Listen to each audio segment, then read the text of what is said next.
Shalom, Bapak Ibu Saudara.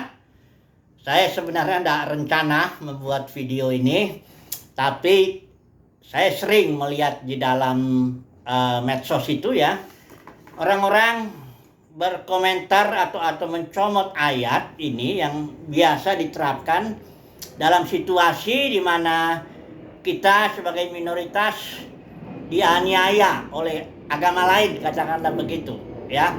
Apalagi baru-baru ini ada seorang apologet Kristen yang disebut itu Kristen apologet, dia ditangkap. Dan ayat ini biasanya yang dicomot ya, dan dibilang ya begitulah, Tuhan Yesus sudah peringatkan kita akan dianiaya. Tapi mari dulu saudara, kita lihat dulu apa maksudnya ayat ini yang dimaksud Yesus itu. Dalam Yohanes 15 itu ayat 18, kalimatnya begini ya. Jikalau dunia membenci kamu, ingatlah bahwa ia telah lebih dahulu membenci aku daripada kamu. Pertanyaannya sekarang, siapa dunia yang dimaksud oleh Yesus ini atau oleh penulis, oleh Rasul Yohanes ini? Siapa? Ya, ini ayat inilah yang sering dicomot, sedemikian diterapkan bahwa kita akan dianiaya, kira-kira begitu, oleh dunia secara umum, atau oleh orang yang atau belum percaya Yesus lah, atau tidak percaya Yesus ya. Jadi seolah-olah kita akan dianiaya oleh orang yang agama lain, katakan begitu ya. Saya nggak menyangkal bahwa memang dalam beberapa kasus ya, kita dianiaya oleh orang dunia dalam arti umum, oleh agama lain, bisa saja ya, memang itu sudah terjadi. Tapi persoalannya jangan comot ayat sembarangan aja. Ini saya pernah, baru tadi saya lihat itu ada salah satu apologet ini mengambil ayat ini, comot ayat dan terapkan. Jadi kita nggak ngerti maksud Yesus ini apa. Coba dulu kita lihat ya maksud Yesus. Sudah tahu ya, suatu istilah misalnya dunia, itu maknanya ditentukan oleh bagaimana istilah itu digunakan dalam satu kalimat. Harus dilihat juga kalau mau lihat perikop atas dan bawahnya. Pendeknya dilihatlah konteksnya ini, istilah dunia ini. Apa yang dimaksud itu? Karena makna suatu istilah, bahkan suatu kata, itu ditentukan oleh bagaimana kata itu digunakan. Misalnya dunia, ini banyak Rasul Yohanes menggunakan istilah dunia ya. Dalam seluruh perjanjian baru, barangkali separuh lebih itu istilah dunia itu dipakai oleh Rasul Yohanes ya. Jadi kalau misalnya Rasul Yohanes bilang, Yohanes 3:16 yang biasa kita tahu itu ya, karena begitu besar kasih Bapa akan dunia ini, sehingga ia telah mengaruniakan anaknya yang tunggal. Siapa dunia yang dikasihi oleh Bapa ini? Udah jelas itu. Ya tentu barangkali langit, bumi, laut dan segala isinya, tapi terutama manusia-manusia yang nakal, yang memberontak, yang apa semua, itu dikasihi oleh Bapa. Dan Yesus sudah menyerahkan nyawanya untuk mereka. Sebabnya disebut Yesus itu juru selamat dunia. Jadi sebabnya Yohanes Pembaptis bilang, lihatlah anak domba Elohim yang menghapus dosa dunia. Itu jelas dunia yang dimaksud di situ. Seluruh manusia. Kemudian kalau misalnya dalam Injil Yohanes bilang ia datang kepada dunia, tapi dunia nggak menerima dia, itu jelas di dunia di situ istilahnya bersifat geografis, karena Yesus datang kan ke tanah Palestina. Hanya ke situlah dia, dunia itu yang dimaksud di situ, dunia itu Palestina, tanah Palestina lah. Coba lihat di Yohanes 15 ini. Siapa ini dunia yang dibilang membenci, yang Yesus bilang dia akan benci kamu? Coba dulu kita baca dulu ya. Itu gampang aja, nggak terlalu ribet-ribet banget ini ayatnya ini. Karena lihat ayat 18 saya baca tadi, kalau dunia membenci kamu, ingatlah bahwa ia telah lebih dahulu membenci aku daripada kamu. Ingat ya, siapa yang benci Yesus? Mari kita baca 19. Sekiranya kamu dari dunia, tentulah dunia mengasihi kamu sebagai miliknya. Tetapi karena kamu bukan dari dunia, melainkan aku telah memilih kamu dari dunia. Jangan langsung kita bilang dunia itu berarti dunia secara umum. Tunggu dulu ya.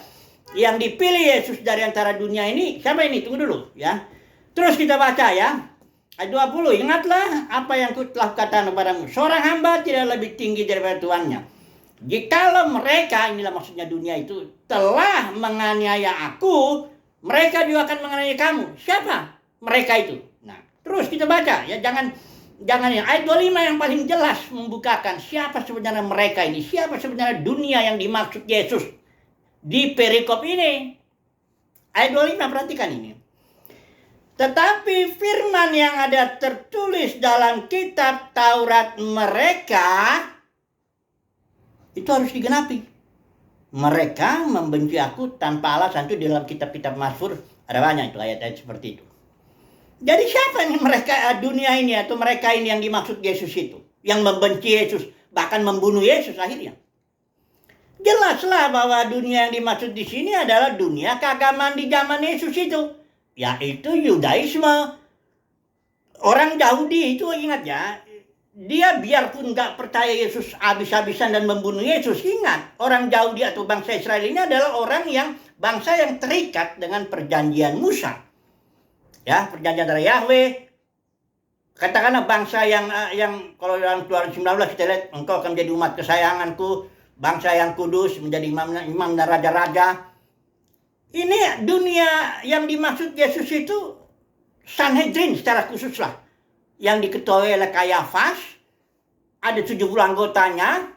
Mereka inilah yang kalau di Taman Getsemani itu karena mereka punya pengawal bait suci itu. Mereka yang menangkap Yesus itu. Bukan tentara Pilatus. Pilatus itu nanti baru diserahkan oleh orang Yahudi itu Sanhedrin kepada Pilatus karena Sanhedrin tidak diberi hak untuk menghukum mati seseorang. Ya, kalau kasus Stefanus ini sebenarnya pelanggaran itu. Ya karena udah gak tahan bencinya dia sama Stefanus ini, dilempar batu langsung di situ, ya dirajam. Sebenarnya nggak boleh, ya. Orang Roma nggak kasih hak untuk hukum mati. Tapi kalau hukum pukul 39 kali gitu boleh, ya. Jadi jelas dunia yang dimaksud Yesus di sini adalah dunia keagamaan di zamannya itu, yaitu Yudaisme, umat pilihan Tuhan lah, bilang umat Tuhan lah ya. Itu yang menganiaya Yesus, ya. Jangan salah. Dan Yesus bilang, kalau mereka menganiaya aku, mereka ingat ya, dunia keagamaan itu, Yudaisme kasusnya ini akan menganiaya kamu, kekristenan, ya. Jadi jangan bilang ini orang dunia. Enggak. Yudaisme bukan orang dunia. Dia terikat dia umat Tuhan. Terikat dengan perjanjian Musa itu. Ya. Dan memang dalam sejarah ternyata 3 kali itu pengikut Yesus itu yang dipilih Yesus dari antara Yudaisme ini. Dipilih Yesus. Petrus sekali dengan Rasul Yohanes ngomong. Sanhedrin tolak. Yang kedua juga Petrus Yohanes juga. Baru yang ketiga Stefanus. Yang mati dibunuh itu. Ditolak. Dan Paulus dalam pelayanannya kena terus penganiayaan dari Yudaisme itu, ya. Jadi yang dimaksud Yesus dunia di sini membenci kamu adalah dunia keagamaan atau umat Tuhan. Nah, sekarang kita bagaimana menerapkannya sekarang ini? Kan kekristenan sudah menjadi dunia sekarang. Kekristenan sudah jatuh. Di sini Wahyu Yohanes juga bilang pasal 2 pasal 3 karena ajaran Biliam, Nikolaus dan juga ajaran Ijabel sudah jatuh dunia ini. Kekristenan ini menjadi dunia, sistem, kosmos. Inilah mereka yang menganiaya umat pilihan Tuhan. Orang-orang yang dipilih Yesus dari antara dunia yang dipanggil Yesus ini. Tuh, perhatikan baik-baik ya. Kalau kita belajar sejarah gereja, kita tahu lah. Dunia kekristenan itu telah menganiaya. Bahkan siap gerakan kadang-kadang ada gerakan ini, yang ini nganiaya ini. Yang ini lagi ada gerakan baru, ini nganiaya ini gitu. Ya. Jadi ayat ini jangan dicomot. Ya, seolah-olah jikalau dunia membenci kamu itu berarti dunia secara umum orang yang di luar yang katakanlah tidak pernah terikat dengan perjanjian dengan Elohim, bukan begitu. Jadi kalau saya tegas kesimpulannya, yang menganiaya orang yang dipilih Yesus dari antara dunia ini, dari antara yang dipanggil, karena banyak yang dipanggil toh, sedikit yang dipilih. Nah, orang-orang yang dipilih ini akan dianiaya oleh orang-orang yang hanya dipanggil. Kira-kira begitu. Itu maksudnya. Ya, ayat ini. Ya. Makanya dalam 1 Yohanes juga dibilang itu, jangan kamu mengasihi dunia. Dunia itu siapa di situ? Karena dalam Yohanes 3:16, dunia itu adalah dunia secara umum harus dikasihi. Karena Bapa mengasihinya, ya kita belajar untuk mengasihi semua orang ya. Tapi dalam 1 Yohanes 2 ini ayat 15, jangan kamu mengasihi dunia. Lihat konteksnya. Jelas kalau lihat atas bawahnya ini sedang bicara tentang persaudaraan. Ya barang siapa mengasihi saudaranya, dia dan sebagainya. Di bawah juga tentang antikristus. Dia dikatakan di sini ya, mereka berasal dari antara kita, tapi nggak sungguh-sungguh dari kita. Jadi Rasul Yohanes sedang bicara di dalam dunia, konteks dunia kekristenan, dunia keagamaan itu yang udah jatuh. Dan dibilang ini, jangan kau cintai dunia ini. Ada apa yang ada di dalamnya. Karena di dunia kekristenan ini, di dalamnya itu ada keinginan daging, keinginan mata, keangkuhan hidup. Itulah faktanya. Ya, itulah dia yang membenci umat pilihan Tuhan. Jangan comot-comot ayat sembarangan aja ya, main asal bilang orang dunia itu orang yang di luar Tuhan begitu ya, atau agama lain gitu. Enggak, bukan itu. Yesus nggak sedang bicara soal itu. Saya nggak sedang menyangkal bahwa barangkali ya benar kita dianiaya juga oleh, tapi itu bukan itu yang dimaksud Yesus ini. Saya cuma mau ngasih pandangan lah, masukan lah ya, bahwa yang dimaksud di sini ayat ini Yohanes 15 ini, dunia yang dimaksud itu adalah dunia keagamaan. Jadi kira-kira beginilah kesimpulannya. Dalam dunia kekristenan ada banyak yang dipanggil, sedikit yang dipilih. Nah, orang-orang yang dipilih inilah yang dianiaya oleh orang-orang yang hanya dipanggil saja. Dunia kekristenan yang sudah kerasukan ajaran Ijabel, Bileam, Nikolaus. Ijabel itu merampaskan otoritas Yesus itu. Bileam itu dagang, Nikolaus menaklukkan kaum awam sehingga ada kultus individu. Ya orang Kristen takut sama pendetanya, lebih takut sama pendetanya. Kalau Tuhan Yesus dihina ya biar aja dia. Tapi kalau pendetanya dikritik, oh bisa bersuara itu ya, domba-domba itu kasihan ya. Begitulah ya ayat ini yang dimaksud. Jikalau dunia membenci kamu, ingat bahwa ia telah lebih dahulu membenci aku daripada kamu. Sudah lihat nggak Yesus itu ada di luar gereja? Gereja Laodikia itu loh. Yesus ketok pintu itu. Itu berarti Yesus nggak ada lagi fellowship, dia di luar dia. Gereja Laodikia akhir zaman itu yang suka menganggap dia aku kaya, memperkayakan diri, gak kekurangan apa-apa. Padahal Yesus bilang engkau melarat, buta, miskin, telanjang. Ya, Rasul Yohanes juga bikin surat 1 Yohanes itu, dia suratnya itu surat umum. Nggak ditujukan kepada 1-2 orang. Dan dia bilang, apa yang kami lihat, kami ini, coba dulu satu terakhir ini ya.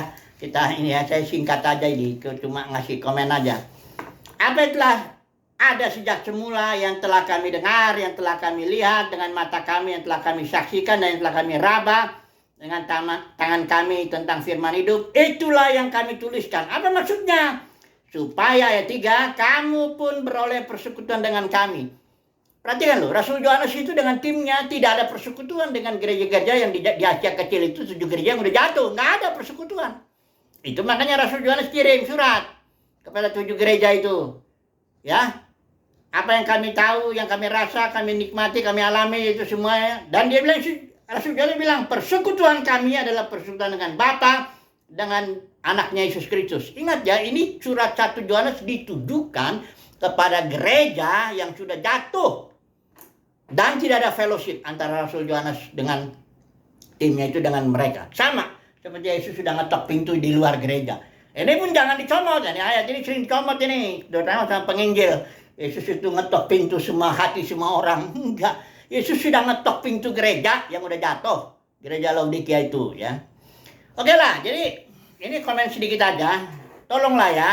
Apalagi kalau yang sudah mengatakan apologet Kristen, ya, jangan comot-comot ayat lah ya, biasakan ya, jangan suka comot ayat di luar konteks. Pelajari dulu konteksnya baik-baik, apa yang dimaksud oleh Yesus itu situ dunia, apakah orang secara umum atau dunia keagamaan yang memang terikat dengan perjalanan atau umat Tuhan lah.